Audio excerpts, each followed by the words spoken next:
Test your grammar. First question है the patient blank before the doctor केम।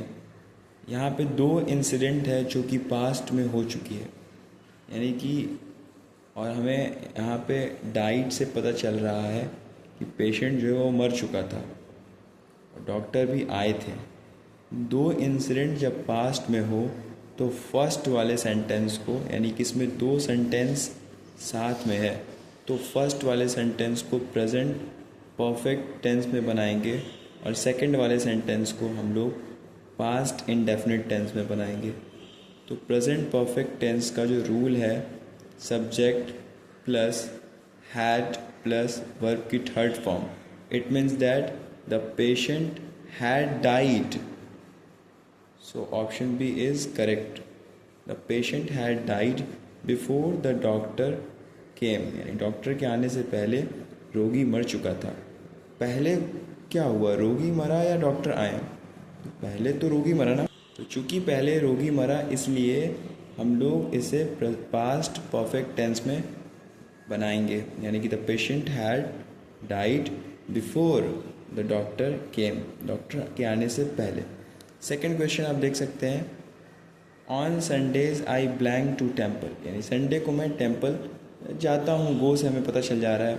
अच्छा, तो यहाँ पे आप इस बात को ध्यान में रखें कि जब भी हैबिचुअल एक्शन एक्सप्रेस की जाती है, यानी कोई आदत बताई जाती है, हैबिट बताई जाती है, तो इट मीन्स डैट वो तो सिंपल प्रेजेंट टेंस में ही बताई जाती है।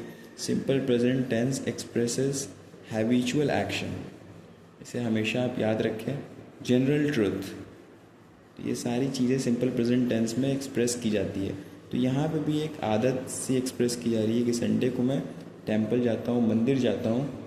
तो यहाँ पे और प्रेजेंट इंडेफिनिट टेंस का रूल जो है हमें पता है कि सब्जेक्ट के बाद वर्ब की फर्स्ट फॉर्म या वर्ब की fifth form according to subject. अब सब्जेक्ट तो आई है और आई के साथ हम लोग वर्ब के प्लूरल फॉर्म को यूज़ करते हैं। इट मीन्स डैट गो जो है ये खुद ही प्लूरल है। अगर इसे गोस कर दिए होते हैं तो ये सिंगुलर बन जाता, यानी कि वर्ब में अगर एस और ई एस को ऐड कर दें, अगर कोई वर्ब है ऐसे ही गो और उसमें प्लस कर दें एस और ई एस, अगर ये गोस बन जाता है तो ये प्लूरल हो चुका, ये सिंगुलर हो चुका है।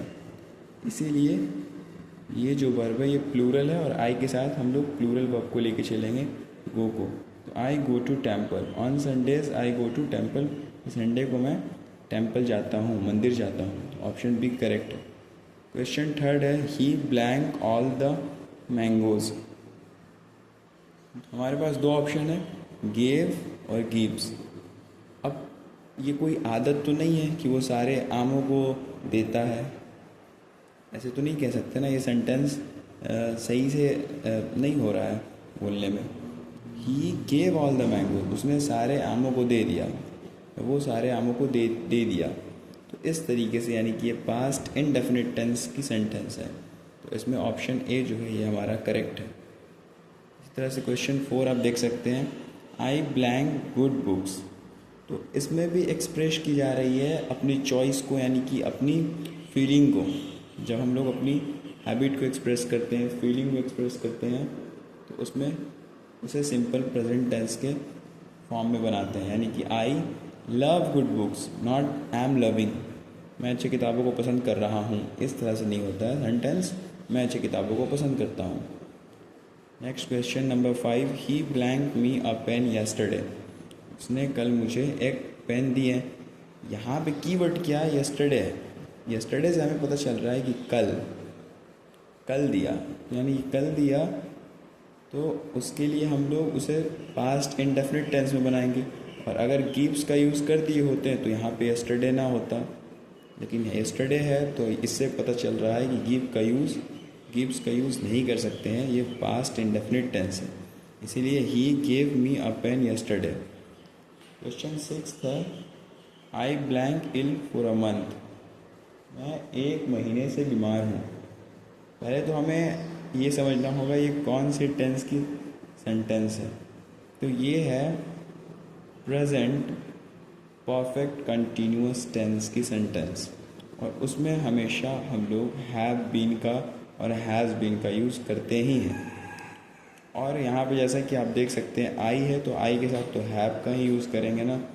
आई have been ill for a month, मैं एक महीने से बीमार हूँ, यानी कि एक महीने से बीमार होना शुरू हुआ और अब भी और बीमार रहा और अभी भी बीमार हूँ, तो इसीलिए I have been ill for a month ये सेंटेंस करेक्ट हो चुकी है।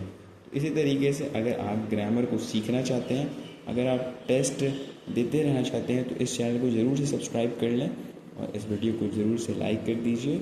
Thank you for watching this video. See you again.